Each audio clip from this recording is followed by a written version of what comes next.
I was sitting in my chair and I was telling myself to keep it together. The stories are incredible. They're very moving and they're inspiring. So I want us to recognize how hard it is sometimes to stand up here on a stage in front of folks and be vulnerable and to share your truth. So we should always applaud young people in particular when they do that and when they have the courage to do it. Before I sort of jump into my remarks, just by a show of, well, forget hands, we're yelling tonight because of this stuff, but let's yell. Who in here lives in Dorchester? Who in here lives in Mattapan? That's me too. Jamaica Plain? Rosendale? So know that Andrea Campbell, me, represents you on the Boston City Council, and now you have the obligation to continue to engage with the city on these issues. But thank you guys for being here tonight, and thank you, Europe, for serving, in particular, my district. Thank you. So I want to thank Europe. I want to thank Gerald. I want to thank Bob for the invitation and the opportunity to speak with you tonight. I also want to thank Maya for that beautiful introduction. Before I go into my story, I want to take an opportunity to congratulate the graduates in the room.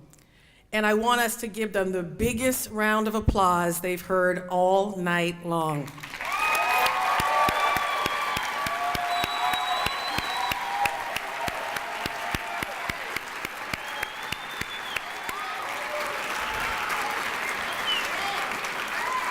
Tonight is your night to shine, and I'm happy to be here to celebrate you. Looking at this room, I am not only inspired, but it fills me with tremendous pride, because this room is what success and boundless potential looks like. I also want you to know that regardless of where you go from here, what job you take, or what school you enroll in, you are special not because of all of your accomplishments. Instead, I like to believe that each of you is special just because you were born. I truly believe that each of us is on planet Earth to serve a purpose unique to each of us.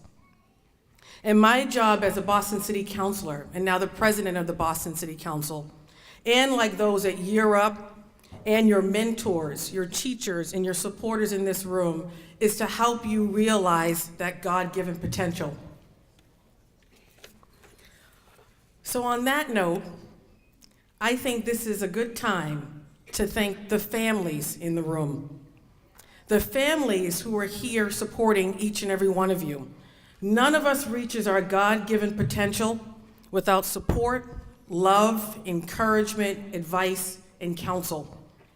I was blessed to have a biological parent, foster parents, and now an aunt and uncle who serve as my parents help me reach my purpose. So whether you are an aunt, a biological parent, a grandmother, a guardian, a foster parent, I think at this time we need to applaud you for supporting these graduates.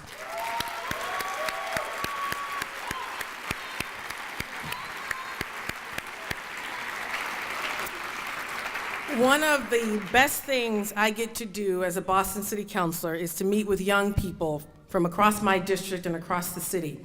So whether at schools or during program visits at City Hall, I get to hear firsthand about the power of youth-serving programs. And I always love these visits. But my recent visit with 3 Year-Up students, 3 young, powerful ladies, blew me away. What I learned from them is that this is not just a training program or a job placement program or a workforce program. It's not just an internship opportunity. It is a haven of hope. It is a haven of hope and a purpose for those who thought they were lost. It transforms people, those young women included and young men, into courageous thinkers, dreamers, and leaders. One of the young women I met at a recent visit at the Boston City Council, she told me that she had been through a lot of ups and downs.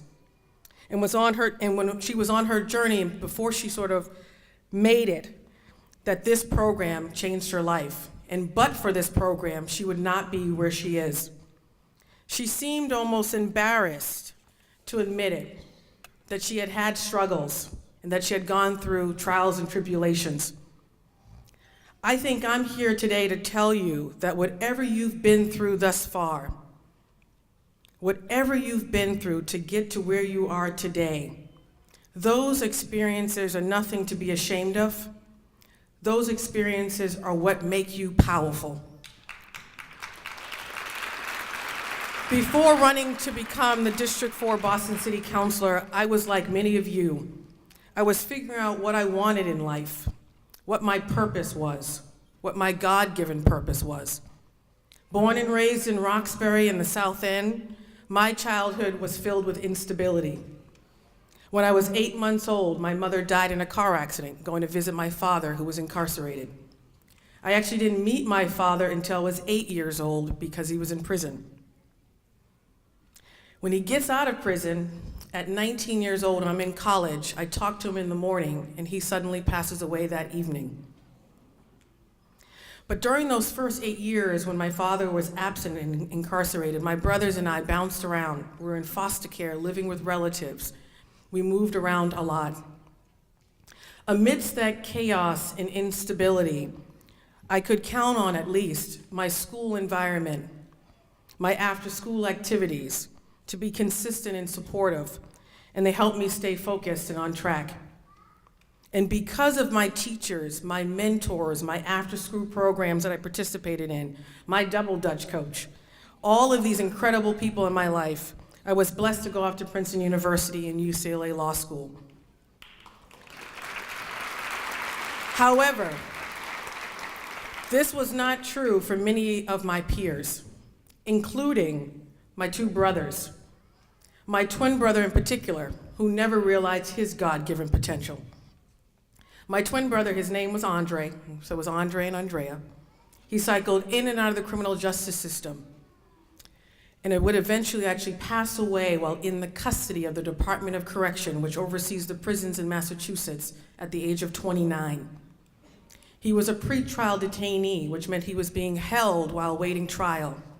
He was held for 2 years, and over those 2 years, his health deteriorated. He had a disease called scleroderma and didn't receive adequate health care, and as a result, he passed away. And like I said, he was 29 years old. I often think about my brother Andre. I think about him every day. But I ask myself a question. How do two twins born and raised in the city of Boston have such different life outcomes? That was the very question that fueled my run for the Boston City Council, and a question I ask every single day that informs the work I do every single day. It propels me to get up in the morning and to serve my purpose. My purpose is not only to speak up and to share his story and to share mine, but to fight for our most vulnerable.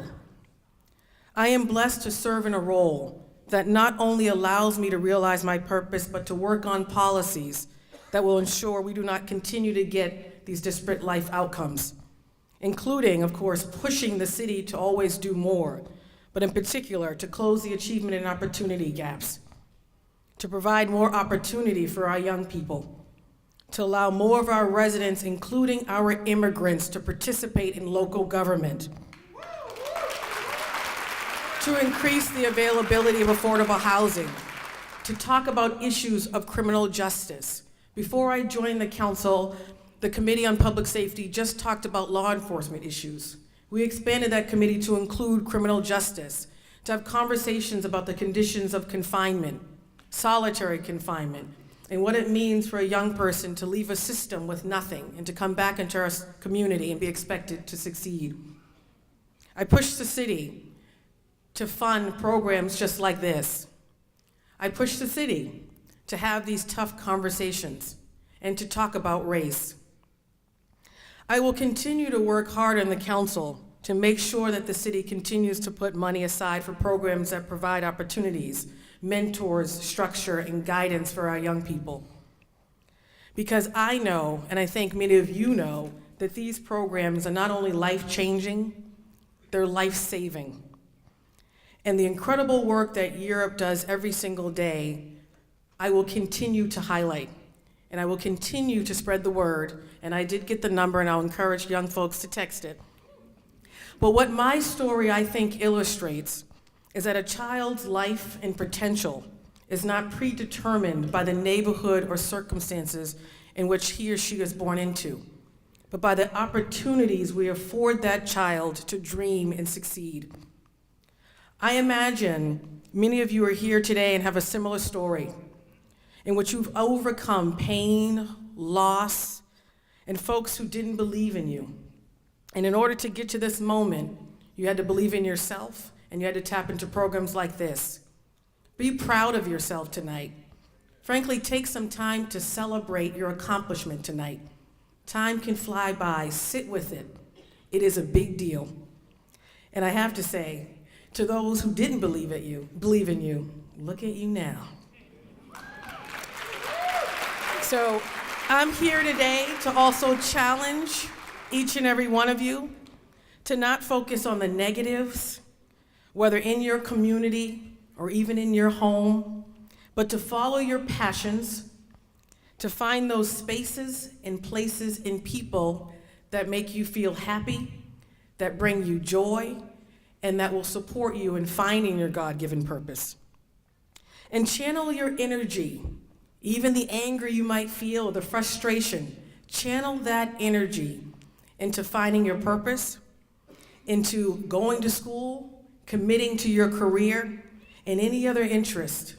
Channel that energy into things that make you happy, that inspire you to be creative, and allow yourself space and time to think about what it means to honor your purpose, but also to define for you what your purpose is. And it is different from the person sitting to the left of you and to the right. So once again, congratulations to the 2018 graduates. I am very proud of you. And as you go on your journey to find your purpose, know that I am a partner in this work with you. I am available to you. I work at City Hall. It's not too far. It's your building. It's your space.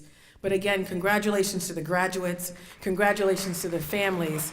And thank you all for supporting this incredible organization and these incredible graduates. Thank you.